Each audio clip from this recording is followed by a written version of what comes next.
اهدنا الصراط المستقيم. Assalamualaikum warahmatullahi wabarakatuh. Alhamdulillahi rabbil alamin, nahmaduhu wa nasta'inuhu wa nastaghfiruh wa na'udzu billahi min syururi anfusina wa min sayyiati a'malina, may yahdihillahu fala mudilla lahu wa may yudlilhu fala hadiya lahu. Asyhadu an la ilaha illallah wa asyhadu anna Muhammadan abduhu wa rasuluh la nabiyya ba'da. Kita akan melanjutkan kembali kajian surah Al-Hijr. Kalau pagi hari ini khatam, berarti besok kita pembukaan surah An-Nahl juz ke 24. Kalaupun hari ini tidak selesai, berarti besok khataman sekaligus bacakan ya. Ya, siapa yang 14 Ustaz? Walaupun An-Nahl masih 14. Siapa yang janjikan bisa bacakan? itu rekan-rekan Bu Imam. Panitia ini duduk para kali.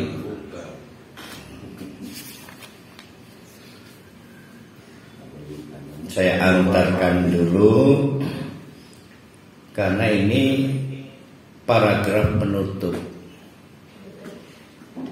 Jadi kendati pun surat Al-Hijr itu menceritakan betapa bebalnya.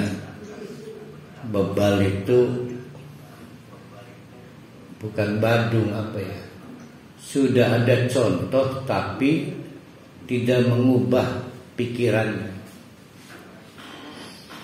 Nah, Al-Hijr itu suatu desa atau kawasan yang unik.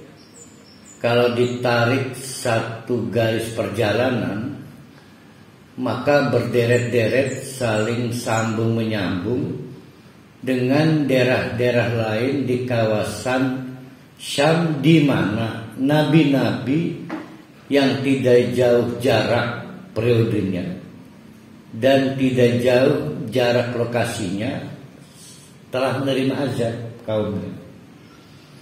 Nah, desa Al-Hijr salah satunya yang sering juga disebut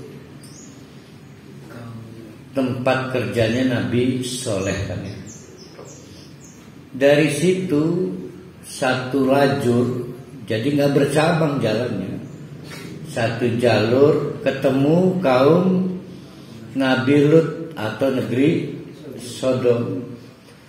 Dari negeri Sodom sudah tahu di Hijr itu pernah diazab, diulang lagi, diazab lagi kaum Sodom. Dari situ satu jalur jalan atau jalan raya di kawasan atau kelurahan yang berbeda, kecamatan berbeda, ketemu daerah kerja Nabi Syuaib. Ya, karena Syuaib itu menjelaskan, Nabi Syuaib yang menjelaskan, bukankah kita nggak jauh jaraknya dari kaum Nabi Lut? Sama diulang lagi, diazab lagi. Bayangkan ada 3 komunitas di 3 desa yang berbeda, dengan nabi yang berbeda, yang jaraknya berbeda-beda, di satu jalur kawasan. Artinya kendati pun belum ada medsos pada saat itu, tapi mustahil satu kawasan dengan kawasan lain tidak saling informasinya sambung menyambung. Nah, itu menunjukkan betapa bebalnya orang-orang ini tidak mau belajar dari kejadian yang sudah terjadi. Nah sekarang bayangkan siapa yang lebih bebal, mereka atau kita? Nah itu pertanyaannya. Karena kita melengkapi bukan dengan cerita, tapi dengan artefak. Artefak itu peninggalan bukti nyata, ada bekas-bekas bangunan dan lain sebagainya. Yang menarik bapak-bapak, ibu-ibu, dari yang saya sebutkan tadi, ada Nabi Soleh, ada Nabi Syuaib. Maka Nabi Soleh dan Nabi Syuaib masuk dalam susunan nabi-nabi asli Arab. Nabi asli Arab ada berapa coba? Diingat-ingat. Selain Nabi Muhammad. Nah, Nabi Ismail, Nabi Syuaib, Nabi Soleh. Sehingga cerita Nabi Soleh di desanya apa tadi itu namanya? Desa Hijr. Cerita Nabi Syuaib di Madian atau Aikah itu tidak akan diketemukan di kitab Injil maupun Taurat. Jadi sebagaimana sering saya ingatkan, khusus kisah-kisah dari Nabi rumpun Arab diboikot dalam Injil dan Taurat. Nah, untung Allah menurunkan Al-Quran. Kita jadi tahu beberapa hal. Pertama, ada penghapusan sejarah di Taurat dan Injil, tapi melalui Al-Quran juga kita melengkapi sejarah itu. Kita jadi tahu di luar azab yang pernah menerima kaum Sodom, kaum Lut, ada juga satu jalan raya masalah ini, itu kaum Nabi Soleh di Hijr yang menerima azab. Kita ketemukan dari Quran. Juga kaum Nabi Syuaib di Madian atau desa Aikah namanya. Kadang disebut Madian, kadang disebut Aikah, juga menerima azab. Kita ketemukan informasinya dari Al-Quran. Sehingga kita punya sekarang pemikiran luar biasa. Mereka tidak kapok, tidak traumatik, diulang lagi. Nah, pesan inilah yang mau diangkat melalui surat Al-Hijr kepada Nabi Muhammad. Hei Muhammad, bagaimana kalau dalam dakwahmu engkau menghadapi tipikal masyarakat seperti itu? Yang pasti Nabi Ibrahim pernah terusir dari negerinya, dan terusir pula Nabi Muhammad dari Mekah sampai ke Madinah. Jadi ada beberapa hal yang sama. Nah, paragraf kita dari ayat 75 akan bicara seperti itu. Dari 3 kejadian tadi, yaitu apa yang menimpa kaum Nabi Soleh di desa Al-Hijr, apa yang menimpa kaum Nabi Lut di desa Sodom, dan apa yang menimpa kaum Syuaib di desa Madian atau Aikah. Kurang lebih ada 3 kesalahan besar mereka sehingga mereka diazab. Yang pertama adalah musyrik kepada Allah, terutama di masa Syuaib.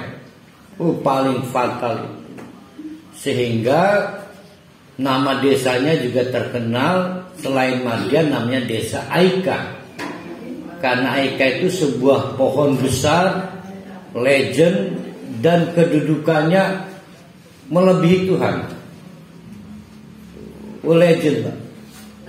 Yang jadi masalah Syuaib ini setelah Lut, setelah Soleh, sudah diazab 2 hal sebelumnya, masih aja mempertuhankan pohon yang tidak punya kemampuan menghindarkan madorot seperti madorot yang dialami kaum Nabi Lut, maupun madorot yang dialami kaum Nabi Soleh.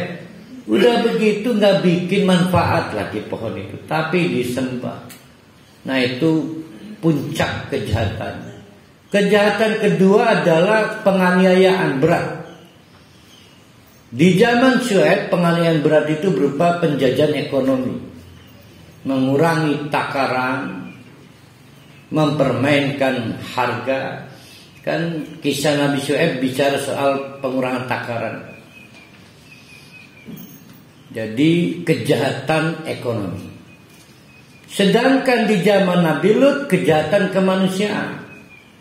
Bagaimana hasrat seks kemudian dijadikan alat untuk mendegradasi kehormatan manusia. Lelaki dengan lelaki, perempuan dengan perempuan, padahal mereka normal. Mereka punya hasrat dengan lawan jenis. Yang lelaki punya hasrat dengan yang perempuan juga sebaliknya punya hasrat lelaki, tapi karena hedonisme mereka mendegradasi. Kenapa mendegradasi? Sudah nggak ada contoh binatang yang sama, udah nggak ada. Ya, anjing nggak kayak begitu. Malah kemarin ada video ayam dikunci rapat dengan paku diserot oleh pemiliknya. Si ayam ini ayam jantan. Itu ayam betinanya setelah majikannya meninggalkan kandang, satu persatu tanpa edit, paku diambil, jumlah paku 8 tuh, terbuka. Maka gembiralah si ayam jantannya itu. Itu ayam tuh, jantan dan betina. Nah, itu namanya kejahatan kemanusiaan. Dosa atau kesalahan yang ketiga adalah mempersoalkan utusan Allah. Yang dari periode ke periode basi. Yang dipersoalkan adalah soal apa-apa yang sifatnya given dari Allah. Contoh, Nabi Muhammad dipersoalkan karena dia bukan anak orang kaya. Padahal kita tahu kaya dan miskin nggak bisa dipilih. Apa ada yang memberontak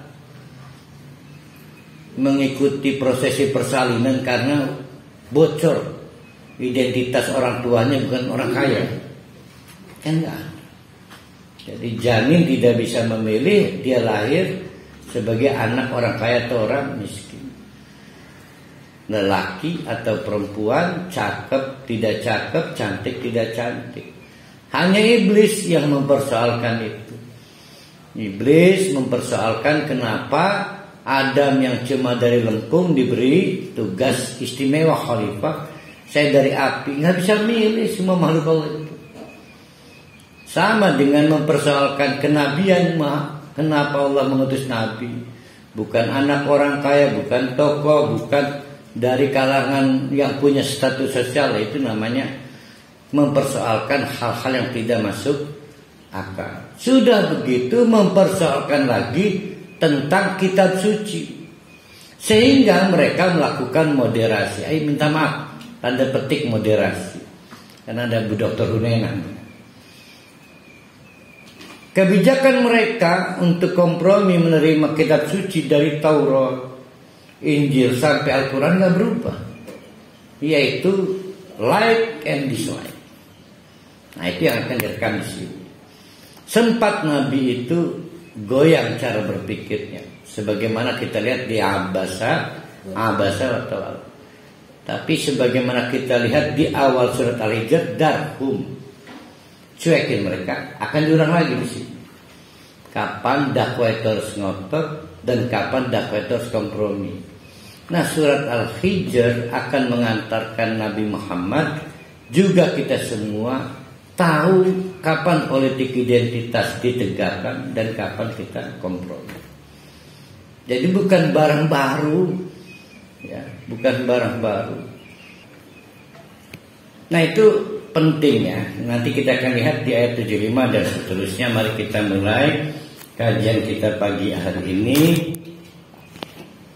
dari ayat 75.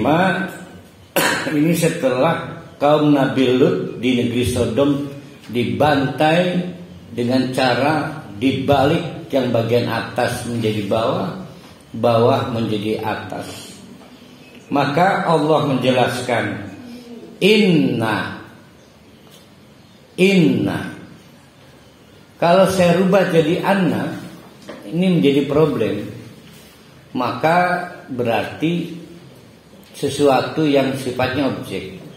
Kalau inna, maka dia mengajak kita untuk ayo kita renungkan. Kita mulai dari nol lagi. Karena, nah berarti ini itu berarti karena.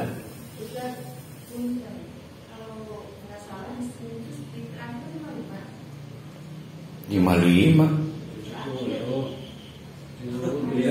Pukul ketiga sempat bingung Buneng. Anu nih pikiran 55 tapi nulis iklan 75 salah ya? Iya benar. Enggak, saya rada inget kita akan khataman. Tadi ingat bersih. Hari Ahad itu 7. Jadi hari ini terserah mau 75 apa bakpia 75, paling enak bakpia 75. Nanti kalau beli lagi jangan yang kering, yang basah itu Bu Nena. 75 Bu Neng. Bukan yang ngaji, lupa ngaji. Jumat namanya. Ke hari ini ibu siapa ke? Mal, ibu siapa ke mal? Tanggal 25 itu mulai dari 56. 25 ya. Sekarang 75 Bu Neng Tenda. Ini catatan saya ada. Pokoknya saya mengingatkan kalau beli bakpia jangan yang kering, yang basah. Mal ya. Terus urus sing keju, kacang hijau baik, yang original.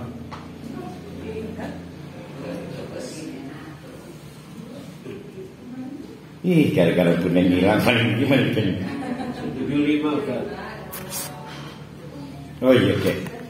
Inna, karena sesungguhnya fi dzalika, berarti yang mana aja nih di dalam kisah-kisah itu, berarti yang mana aja?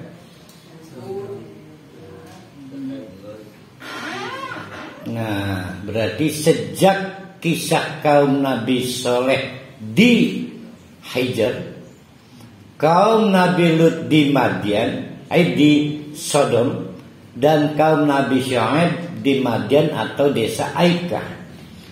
Ternyata jalannya satu jalur Pak Rohali. Orang belok Arab ning Pontang Cilos belok kiri kan. Arab ning Pipitan belok kanan, itu lurus baik. Ibarat kata hanya sampai Panarukan.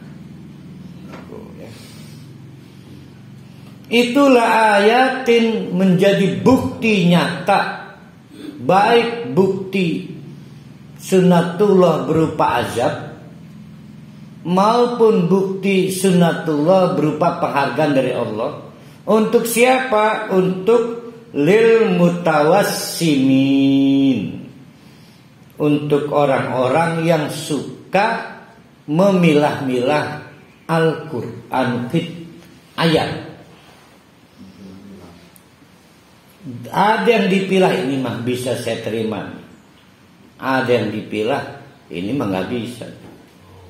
Karena menabrak kearifan lokal, menabrak kepentingan strategik ekonomi, politik, sosial, kebudayaan macam-macam.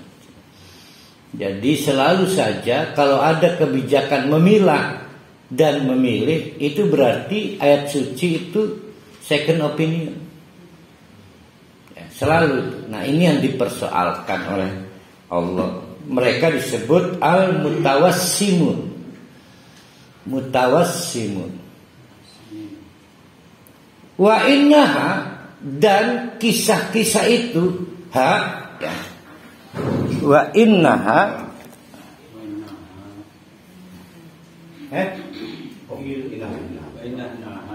baca di bawah. Ininya ini nih, hanya ini. Itu kepada tiga kisah. Berarti Al-Hijr, terus yang kaum Nabi Lut, Sodom, terus Madian. Nabi Syuaib. Nah ini kebetulan aneh benar. Itu ada di satu jalur. Jadi mungkin ini ke daerah lain, ini ke daerah lain, tapi ini ada di satu jalur. Jalan raya. Untuk melihat anehnya mereka. Terus Sodom, Madian. Kalau orang daerah Lontar, Domas, Pipitan, Warung Gunung, mungkin aja dia nggak tahu cerita di sini, cerita di sini, sini. Kan mau kangen kak. Tapi kalau orang berderet-deret, daerah Duri kan nggak mungkin karena jalur utama lalu. Maka kata Allah, wa innaha, sesungguhnya 3 kisah itu la bisabilin, mungkin di satu jalur jalan raya.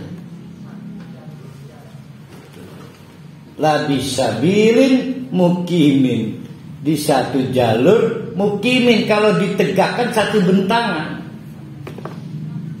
Artinya aneh di orang paling saling ngerungu, jadikan pelajaran. Kalau orang nyelempet ning Pontang Domas aja teh, wong pepojok kan jarang ngerungut. Jadi ini kaum elit di jalur protokol maksudnya. Jadi sabilun mungkin itu jalur protokol, berarti dari jalan veteran sampai Jenderal Sudirman. Ya kan, veteran Ahmad Yani Sudirman itu jalur protokol. Mengubah sedikit gara-gara rel Coca-Cola kan per hari. Retar as jadinya. Bengene melurus. Inna fi dzalika, juga tadi ayat bagi yang orang-orang kena azab ya. Inna fi dzalika, karena sesungguhnya kisah-kisah tadi dalam satu bentangan jalan protokol itu juga lah ayatin, bukti nyata lil mukminin, bagi orang yang mau beriman. Sama dengan hari ini. Ada 2 orang, yang satu pergi melihat peninggalan daerah Sodom tapi nggak mengubah iman. Yang satu selfie-nya banyak, foto-foto, tetap baik. Tidak mengubah, jadi ada yang mengubah iman, ada yang menambah iman. Jadi sama dulu dengan sekarang. Wa in kana, dan pernah terjadi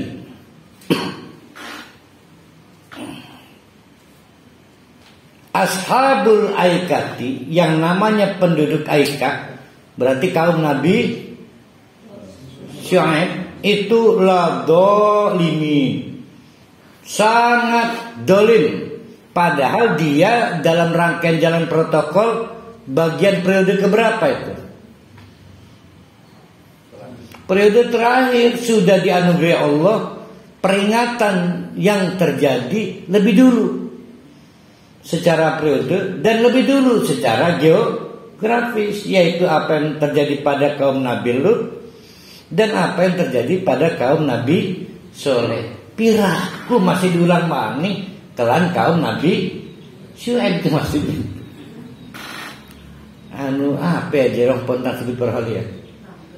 Tambleg bener, bebaliku sing bener tambleg. Namun gawe konten itu tamblegnya kaum Nabi Syuaib. Ini tamblegnya kan. Wong sibuk ngaji dulu pengen kemburu soal Nabi Syuaib, soal kata tambleg doang. Fantaqamna minhum, maka kami tegakkan hukum minhum dari mereka, berarti kaum Nabi Syuaib, wa innahuma, padahal keduanya, wa innahuma, keduanya itu berarti siapa itu?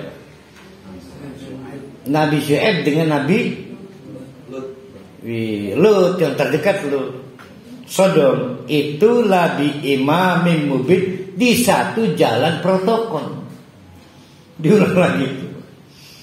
Artinya secara kemudahan komunikasi sangat mungkin efektif, secara penularan peristiwa lebih efektif juga. Walaqad kadzdzaba ashabul hijr, namun sungguh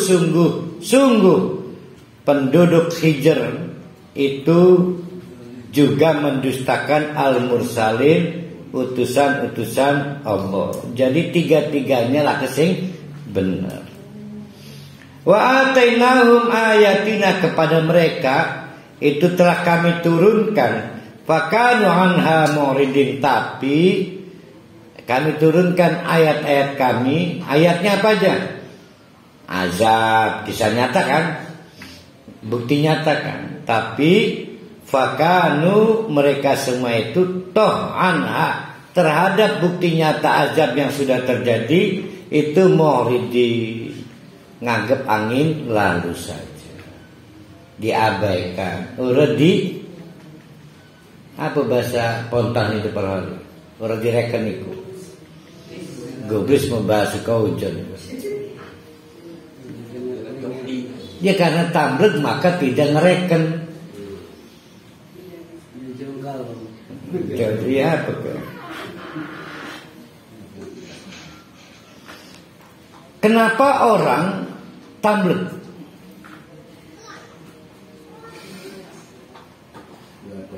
Pertama, ya tadi yang sering biasa Buning mempersoalkan Buning Atenen, istidraj bukan isu tadi. Jadi orang selalu mengkonversi tentang pencapaian dia dalam bidang ekonomi, sosial, stabilitas politik. Sama, mereka juga merasa apa yang salah dengan cara kami bertuhan dan beragama. Kami mampu membangun arsitektur bangunan, peradaban. Bahkan Abu Jahal, Abu Lahab juga merasa dari daerah tandus, sulit secara ekonomi, mampu membangun daerah yang kuat secara ekonomi dan sosial stabil. Muhammad ada masalah apa cara kami? Sama. Allah menceritakan wa kanu, mereka itu semua, yaitu kaum Nabi Syuaib, itu yanhituna minal jibal, memiliki kemampuan memahat gunung-gunung untuk properti, untuk tempat tinggal. Buyutan, untuk tempat tinggal, aminin, yang aman dan nyaman. Hebat nggak itu? Kalau ngebangun dari adonan itu mudah. Ini mah gunung dipahat, lalu berbagi kafling A, kafling B, buat komunitas. Dan semua fungsi-fungsinya lengkap. Ada ruang tamu, ruang tidur, hebat deh. Sistem drainasenya, ada sistem jalannya. Bagaimana kalau ada kerusuhan, titik kumpul di mana, semua lengkap. Sekarang desa itu masih ada. Kemarin di suatu stasiun TV dipotret lagi, dan masih ada jadi tempat kunjungan wisata. Kalau kita lihat di zaman modern, instalasi listrik dipasang, beberapa pemanas untuk musim dingin dan AC untuk musim panas dipasang. Ternyata tidak kesulitan. Instalasi listrik dipasang itu menunjukkan arsitektur di zaman itu udah hebat. Ada alur, ya kan, jalur listrik hanya nempel doang. Kalau tidak ada jalurnya kan nggak bisa. Padahal itu dari gunung padat, solid. Ya. Nah memang beberapa rumah sudah mulai ada awningnya, semacam teras. Tapi apapun, gunung itu menjadi berubah jadi seperti perkampungan. Gunung dipahat. Nah, kalau orang sudah merasa puncak kejadiannya begitu, merasa ada yang salah nggak dengan cara beribadah dan beragamanya? Enggak. Sama penyakit wong sugih atau penyakit ilmuwan udah semua titel habis, pasti sulit dikritik. Kalau saya memang salah cara beribadah, saya nggak mungkin mencapai gelar sebanyak ini. Nama dan gelarnya lebih panjang gelarnya. Saya kemarin lihat postingan ada seorang kepala prodi di UIN Suka itu Sunan Kalijaga, untuk pertama kali meninggal kemarin. Meninggal dunia masih sekali dong ya? Itu panjang gelarnya itu. Padahal masih 6 Bu, kalah lah Bu Nenan nomor. Jauh sampai ada gelar SPP di belakangnya. Pastilah almarhum sulit ditegur. Ya, saking ngawake gelar zaman sikim kan. Saya kemarin nanya ke keponakan, mau nggak gelar ALM? Almarhum nggak. Kan sudah sulit dapat gelar di depan, kan dulu mah dokter Andes. Jadi dokter kayak pasien berjuang keras, Bu Nena berjuang keras. Semua gelar sekarang di belakang. SH, MBA, MBA itu merit by accident. Satu-satunya gelar yang nggak perlu promosi di depan ALM. Pengen denger per hari?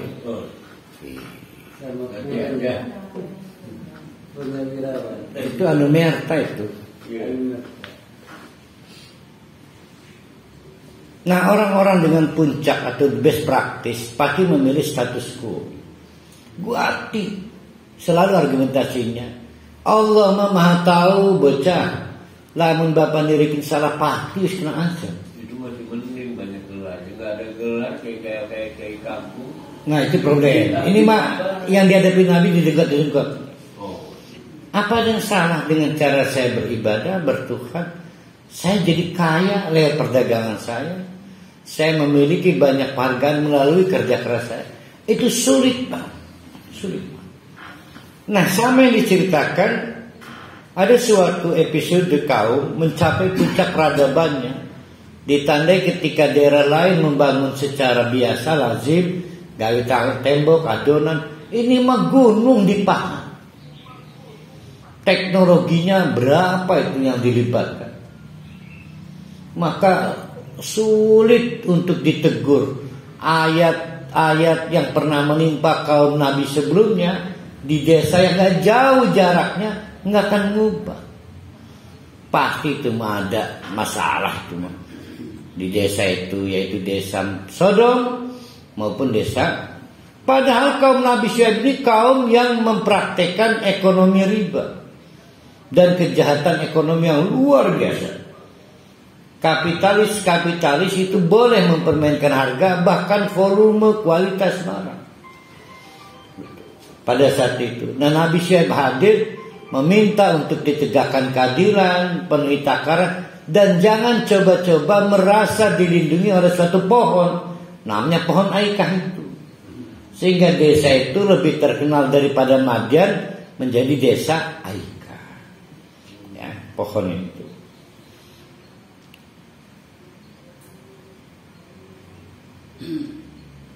Fa'akhadat hum, nggak sepira.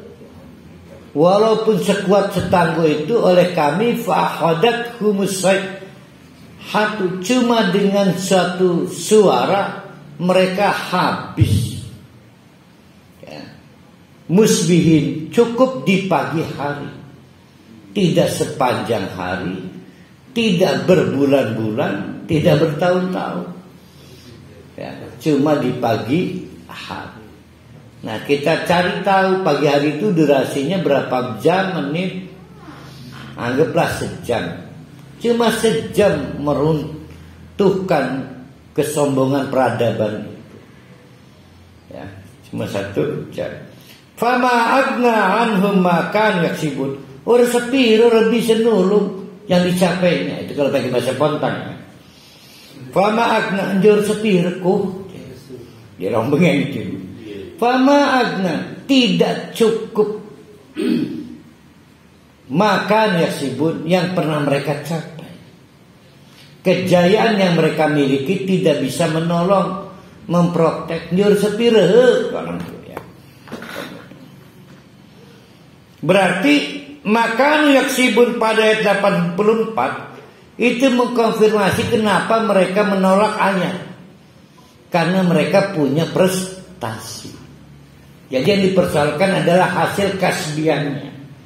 Ya tadi itu kalau ilmuwan merasa sudah banyak honoris, kalau bisnis sudah merasa banyak cetak keuntungan, bahkan menjadi pemimpin dari usaha sektor yang sama, dan lain-lain, termasuk rumah tangga.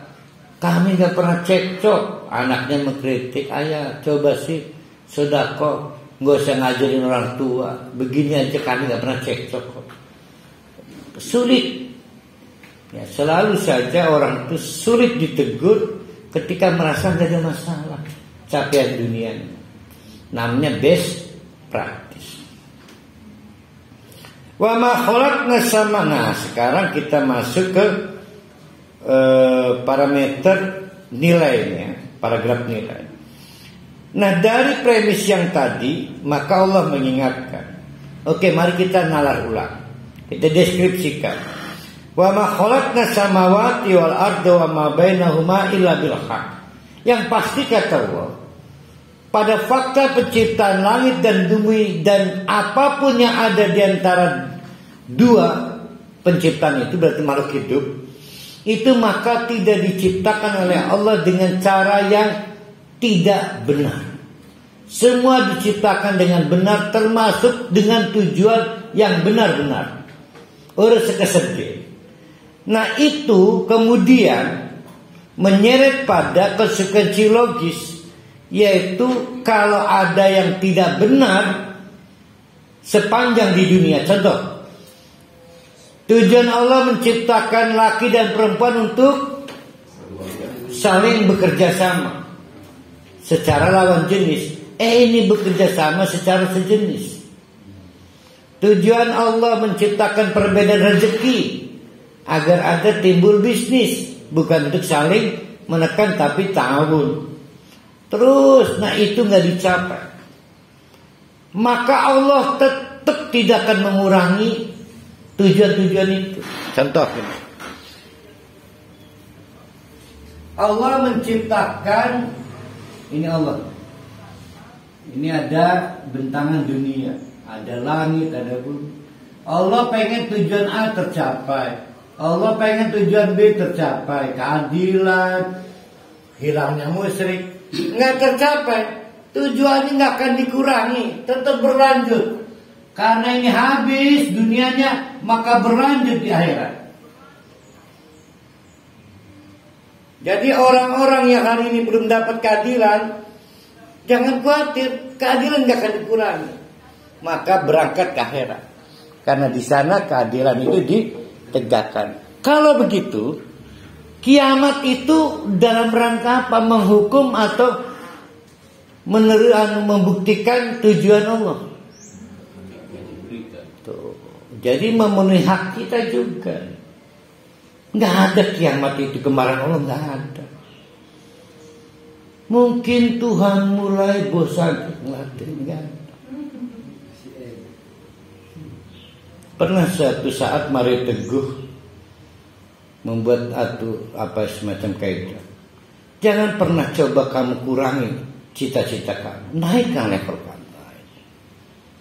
Sama Allah juga, tujuan-tujuan itu nggak pernah dirubah. Apa yang tidak tercapai di dunia, Allah pasti buktikan di akhirat. Jadi jangan khawatir Perhali. Hari ini tidak adil ya. Perhali rajin talim, rajin syarat, terus segi-segi. Semua resah, sugi. Tenang Perhali. Allah akan memenuhi keadilan itu di akhirat. Maka untuk tercapainya itu perlu adanya kiamat. Kiamat itu yang membuat perbedaan antara dunia dengan akhirat.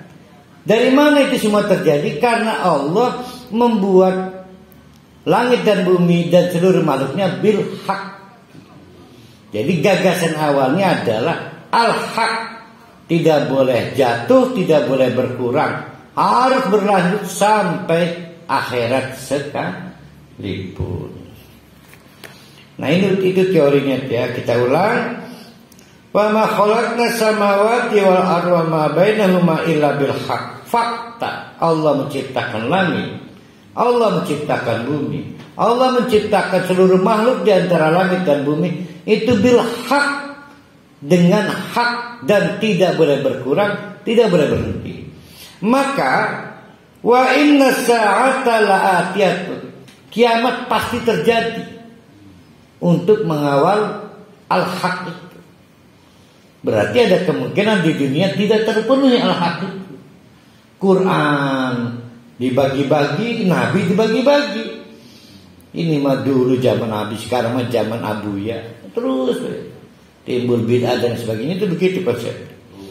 Fasfahis sahfal jamil. Hai Muhammad, tahu kan bahwa tidak mungkin di dunia ini semua al-haq terpenuhi. Oleh karena itu jembar hati, jangan ngotot dakwah. Perhaliku. Ini maksudnya. Kata Allah, jangan putus harapan. Keadilan ditegakkan di akhirat, kebenaran sempurna di akhirat. Maka fasfah sahfun, ya. Siapa yang ingat hadis Nabi? Ada hadis Nabi gini. Tasofahu, tasofahu,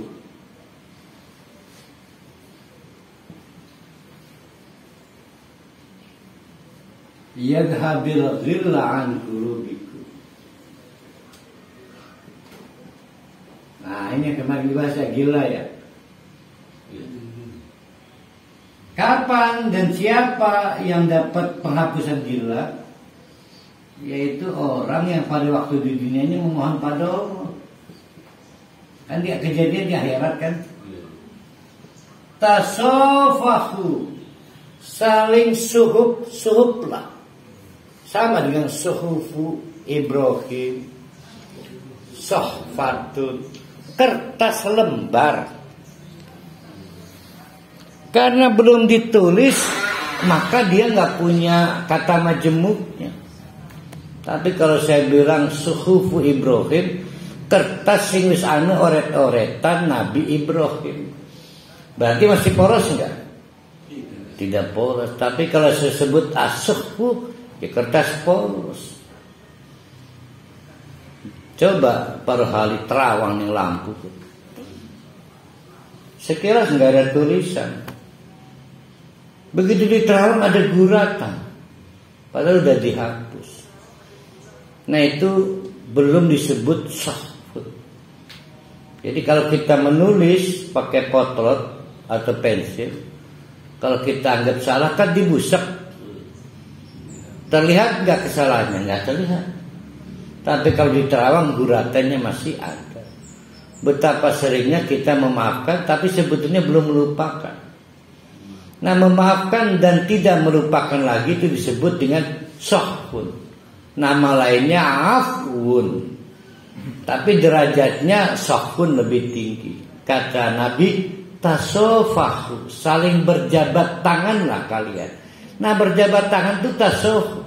Nah cuma kan kita berjabat tangan for apa disebutnya? Kayak refleks gitu ya. Padahal derajat di Islam tertinggi jabat tangan itu. Bahkan kamu memaafkan nggak? Ya maafkan. Jabat tangan nggak mau. Saking mahal di jabat tangan. Nah itu memurahkan jabat tangan. Yang pasti jabat tangan itu merek sabun warna hijau yang digosok.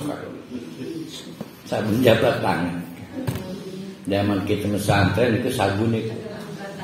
Baik kena kelambi lan badan siji sabun. Alhamdulillah ada sabun warna biru namanya apa kan ya? Omo apa kan? Ya pokoknya gosokkan. Mulai mana untuk baju, mana untuk badan beda. Tetap kena rambut kau feather set. Sabun. Tasawuf sohku. Kalau saya menahan amarah, mestinya saya marah, saya tahan. Berarti saya menghapus kesalahan orang? Enggak, tapi saya sudah menunda kemarahan, berarti sudah memaafkan, cuma tidak menghapus. Berarti soh pun lebih tinggi dari menahan marah. Nah, ada juga saya sebetulnya bisa ngebalas per hari. Lebih dari yang saya terima.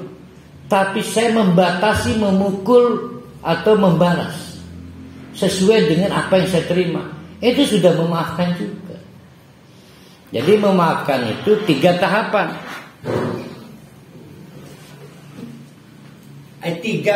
Tiga tingkat. Pertama adalah membalas ciples. Ciples kenapa ya? Setimpal. Jadi kalau orang membalas setimpal, udahlah Islam. Udahlah Islam, ditabok, nabok, kekuatan segala harus diukur. Nah, membalasnya nggak berarti dengan kemarahan, nggak boleh, dengan kasih sayang. Bukan membalas, bukan membalas kasih sayang.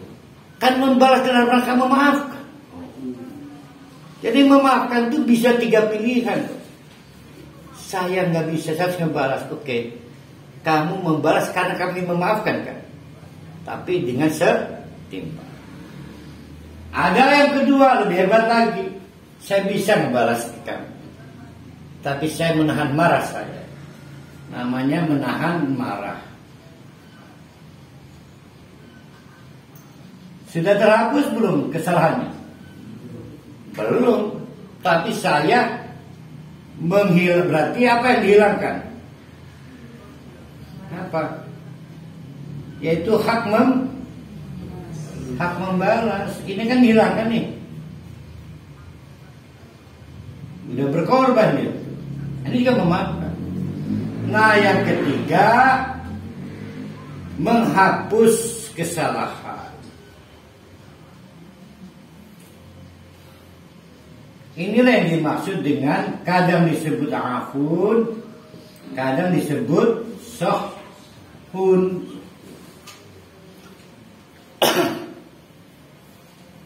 Sehingga kalau per hari menganggap kertas yang sudah dibusek, ternyata ketika di terawang itu masih ada guratan, berarti itu nomor 2 yang menahan marah. Mendingan buang aja kertasnya, ambil kertas yang baru. Nah itu namanya sohun. Ya, kata Allah, hai Muhammad, saya tahu kamu merasa terhina, merasa tersinggung, berat yang kamu alami. Lebih berat lagi, ini kaum musyrik Mekah itu familiar dengan cerita kaum Nabi Syuaib dan dengan cerita kaum Nabi Lut, Soleh. Karena dua-duanya adalah dari jalur Nabi Arab yang di kalangan Taurat dan Nasrani Injil itu nggak diceritakan, tapi di Mekah jadi cerita rakyat. Kan berat ketika Nabi menceritakan ada adab dah. Kayak Nabi Soleh kan. Kalau kami ada masalah, kami nggak maju begini perdagangan. Sehingga membuat secara psikis Nabi ini galau, sumpah. Kata Allah, udah sih, maafkan mereka.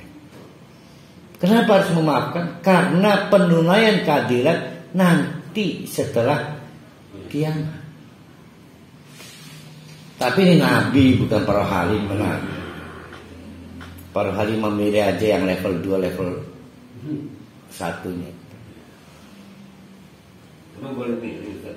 Nah yang mau jadi nabinya kan syaratnya susah orang ini. Nah, memaafkan dengan cara yang cantik, yang nomor 3 itu disebut dengan Safhul Jamil. Ya, Jamil cantik sampai. Diingatkan lagi oleh Allah, Inna Rabbaka huwal khallaqul alim. Kadang-kadang timbul argumentasi, ya Allah, cius kita lupakan, iya, indah, cekin aja itu, sering pada Allah. Tapi kan mereka begini loh, daftar kesalahannya Allah. Tahu saya itu, saya bukan cuma hanya menciptakan, saya juga tahu semua hal yang dilakukan orang. Maka ditegaskan oleh Allah, Inna Rabbaka wal khallaqul alim. Gak usah rewel, gak usah mempersoalkan kejahatan orang. Allah adalah Maha Pencipta dan Maha Tahu perjalanan dinamika ciptaan. Kadang-kadang kan kita, ya Allah, gak semudah itu kali Ustaz memaafkan orang. Nih daftarnya 1, 2, 3. Kata Allah, emang Allah gak tahu. Kita kan seolah-olah sangat tahu kesalahan orang, padahal Allah lebih lagi dari itu semua. Jadi Allah itu hebatnya, bunenya tahu sebelum kita melakukan sesuatu. Bahkan 50.000 tahun yang lalu sudah ditetapkan oleh Allah, kalau kejadian begini maafkan aja, lupakan aja, cuekin aja, nggak usah dipersoalkan, mengkoyak seolah-olah ngomong gini. Kalau kamu tetap bid'ah, itulah serenya nih akhirat saya nggak tanggung jawab ya. Ini kurang lebih gitu. Emang lo yang punya akhirat, kata dia kan. Nah, cuekin. Kita lanjutkan dikini pada hari fasfah safal jamil. Ini Rabbaka wal khallaqul adim. Walaqad atainaka sab'an minal masani wal Qur'anil azim. Toh lagi pula. Nah, ini toh lagi pula yang membuat Nabi Muhammad ruang untuk dendam, pundung itu gak ada.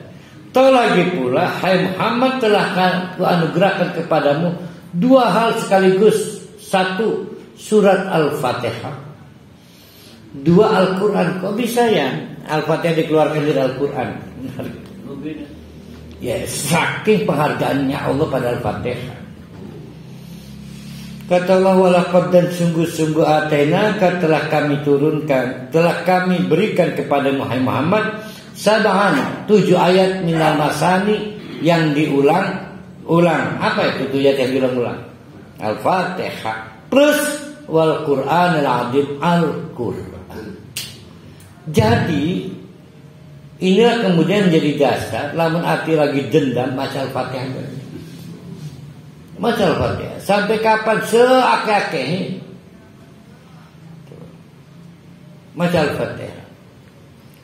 Lamun lagi rusuh, saya pilih mana ini, ngedenda, nuntut, mengadukan pengadilan, baca Al-Fatihah aja. Alhamdulillah. Nah ternyata nggak sungguh-sungguh, ulama kan ngerepaham sih, baca dengan dipahami. Kalau gitu nggak sembuh.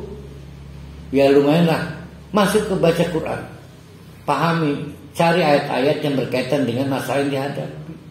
Gali berarti kudu paham. Nah Nabi Muhammad sebagai kamus Al-Quran dan Al-Fatihah menjadi tidak punya izin atau tidak punya faktor untuk bisa dendam, dakwah secara keras, memaksa, apalagi melakukan kompromi.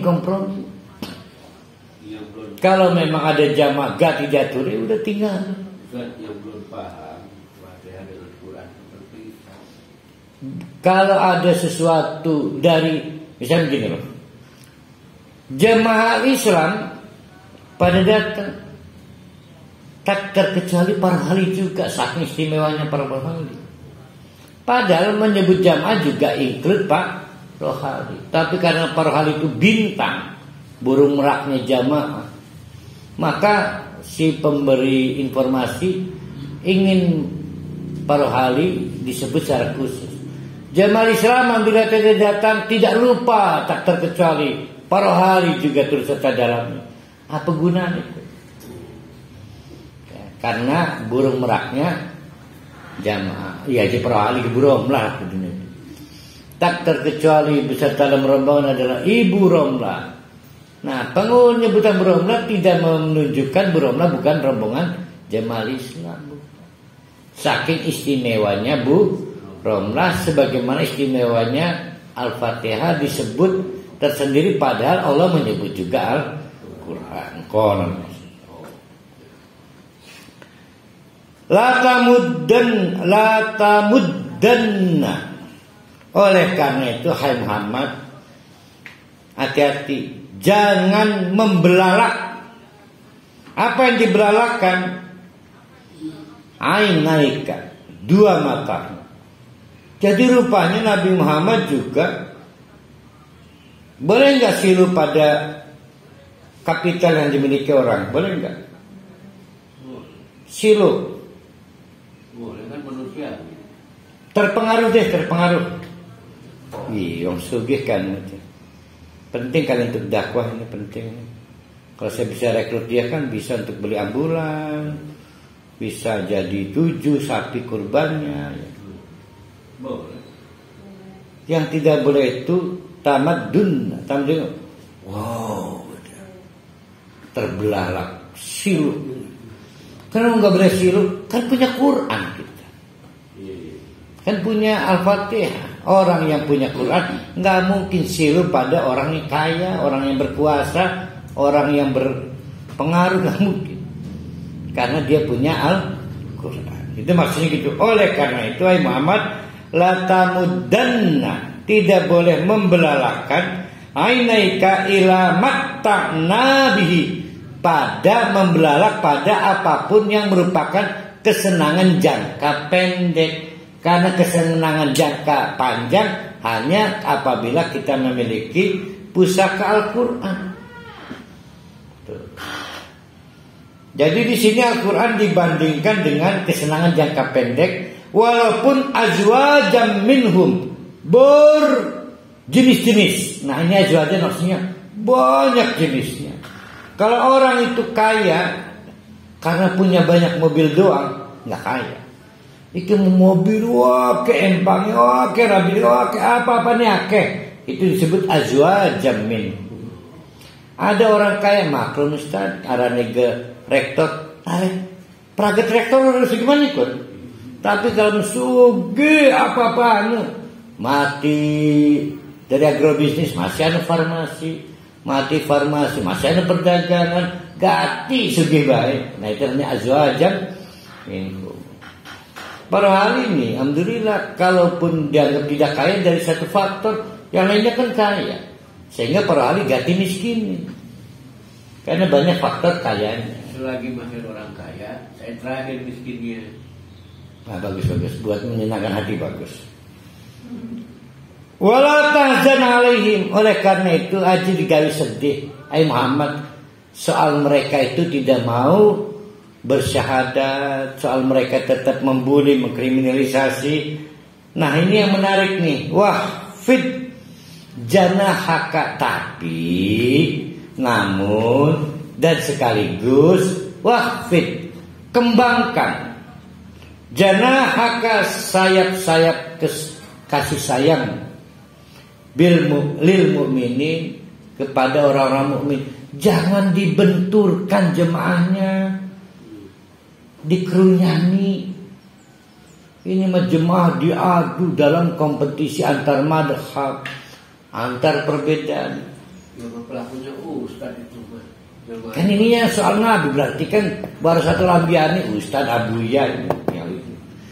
Wafid janahaka, diayomi, dirangkul, kembangkan sayap hangatmu. Wafid janahaka itu maksudnya dilindungi. Kalau sudah menjadi jamaah kita, jangan dibenturkan. Ternyata jamaah yang bid'ah dapat pinjaman modal, kita tolong juga jemaah kita, itu namanya dibenturkan. Hanya dia kasih, ya kalau mendingan pindah merana. Dia namanya waqfid janah. Jadi punya rasa empati lah nih jamaah. Jangan, ya termasuk yang lainnya. Wakul, dan jangan lupa Muhammad, pertahankan argumentasinya. Kul, katakan pada mereka, sebenarnya ini, sesungguhnya saya itu anan nadhirul mubin, bisa aja mengancam azab, memberi peringatan keras. Kama anzalna alal muqtasimin, sebagaimana sudah dibuktikan pada orang-orang yang cari kompromi yang dialami kaum Nabi Syuaib, yang dilakukan kaum Nabi Syuaib. Nabi Syuaib berdakwah untuk menghentikan kejahatan ekonomi. Kata mereka, jeru-seru sege, engkau nerigat jadi ekonomi kita. Beragama yang kompromi aja. Nah itu sudah dibuktikan azal jatuh ke mereka. Jadi kata Nabi, kamu jangan kelihatan. Jadi gini loh, jangan terlalu sok perlihatkan garangnya di satu sisi, tapi di sisi lain juga terlihat untuk ya lebih lembut. Alladzina ja'alul Qur'ana idina, mereka itu orang-orang Mekah Quraisy itu mencabik-cabik Al-Qur'an idina, menjadi terbelah-belah. Ada Quran yang bisa dilaksanakan, ada Quran yang memang gak boleh nih. Zaman itu, ya, zaman itu contoh menolak penyembah berhala.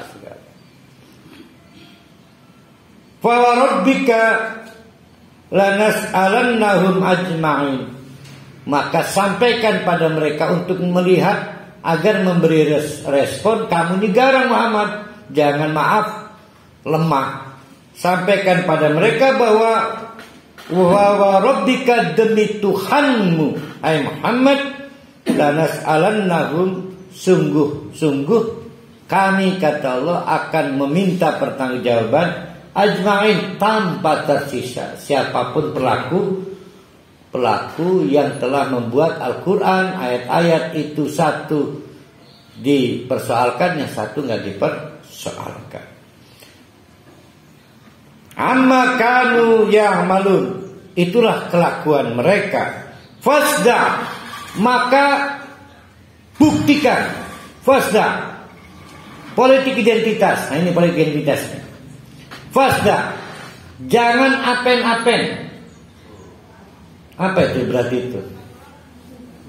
Ingat nggak dakwah Nabi pernah mengalami fase dakwah tersembunyi?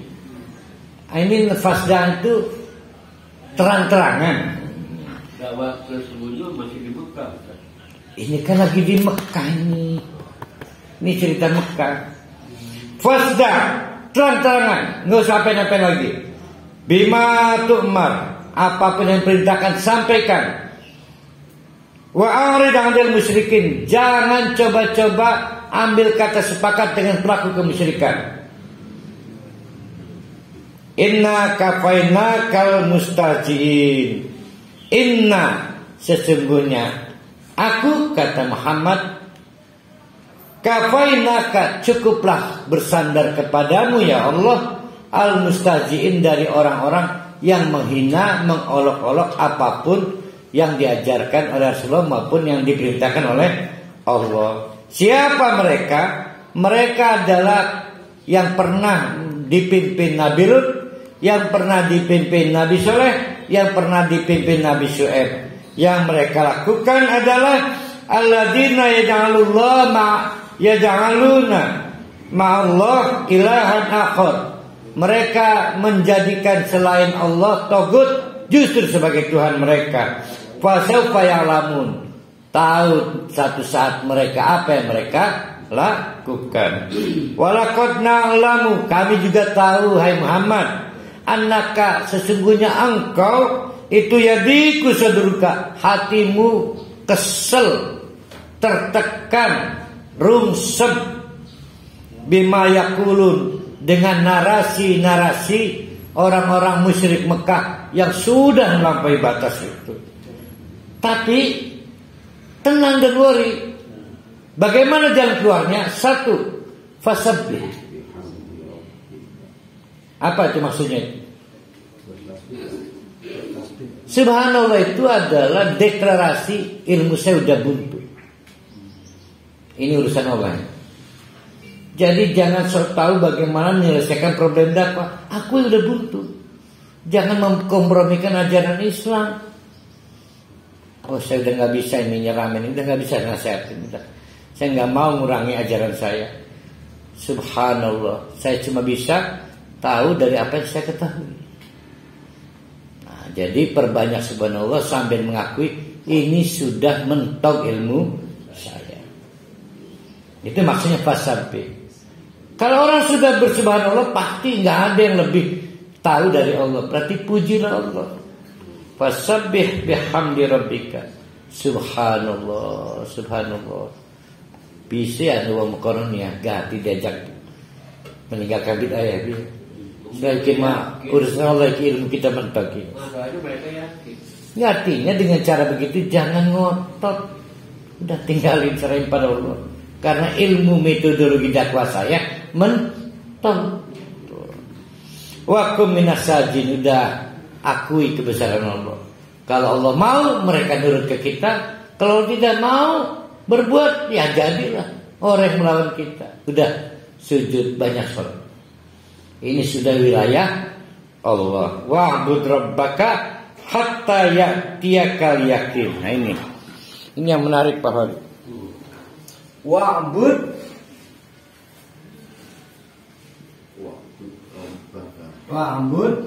rabbaka hatta ya'tiyakal yakin. Siapa yang diperintah ibadah ini? Nabi Muhammad. Maksudnya ibadah apa ini? Dakwah kan? Maksudnya jangan berhenti berdakwah. Hai Muhammad. Sampai kapan? Sampai datang al-yakin. Al-yakin itu artinya al-maut. Jadi al-yakin itu bahasa lain dari al-maut. Tidak ada perkara di dunia yang nilai yakinnya 100% kecuali kematian. Orang kaya belum tentu yakin, yang lain belum tentu yakin. Tapi soal mati gak ada berdebat. Agamanya apapun mau bengerong siki, kabeh pasti mati, yakin. Maka bahasa Arab mati itu yakin. Kata Allah jangan berhenti berdakwah sampai mati. Berarti yang ada apa? Contoh gini, Buning Yati Endah Sumpak, sulit benar, lingkungan kecil tapi buadung. Pilih mau berhenti berdakwah atau meninggalkan jamaahnya. Tinggalkan jamaahnya, cari jamaah yang lain. Karena dakwah nggak boleh berhenti sampai mati. Tapi mendakwai suatu kaum boleh berhenti. Kan bukan hanya kaum itu, masih ada di Sepontang, Tiasa, Tenaru, emang nih Bayangkara doang. Kan? Itu contohnya.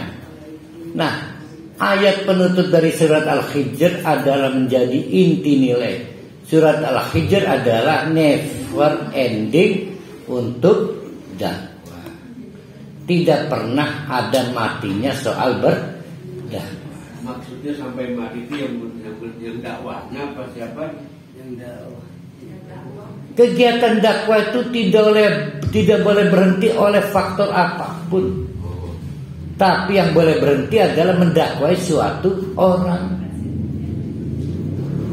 Si A orang rubah-rubah, pindah jangan habisin waktu. BC nunggu kok. D up, ya up. Kalau Nabi yang ditelan pos. Ya Yunus itu gimana? Gimana? Nabi Yunus itu kan dia jengkel dengan kaumnya. Bukan. Nah, bagus nih. Akhirnya Bunda Yati Endah mengakui mestinya nih ya, subhanallah udah mentok ilmu saya. Maka berpindah dakwah. Berpindah dakwah karena jengkel kayak Nabi Yunus. Apa berpindah dakwah karena mengakui mentoknya ilmu? Nah, Nabi Yunus jengkel maka dukung. Itu kan jawabannya kan. Pelajaran buat kita yang benar adalah subhanallah. Rabbana ma khalaq. Itu kan malaikat kan nyerah itu mah. Berurut ilmunya. Saya punya sebatas yang kamu kasih tahu. Udah begitu sujud udahlah. Saya serahin pada Allah. Jadi nggak boleh bebanting. Kelipan enggak tije. Arahnya ke bebanting.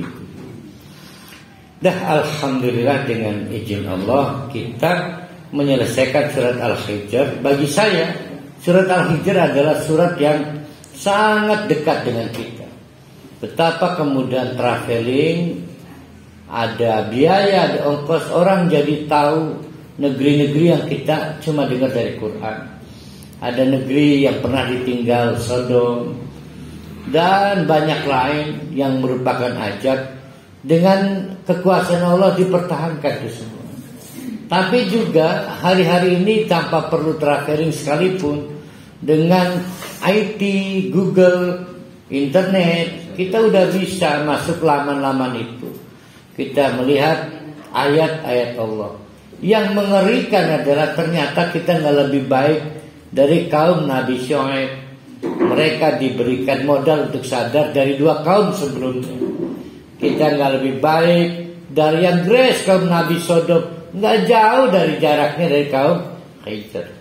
Nah kita bertumpuk-tumpuk melihat semua ternyata tidak lebih baik dari mereka. Naudzubillahi min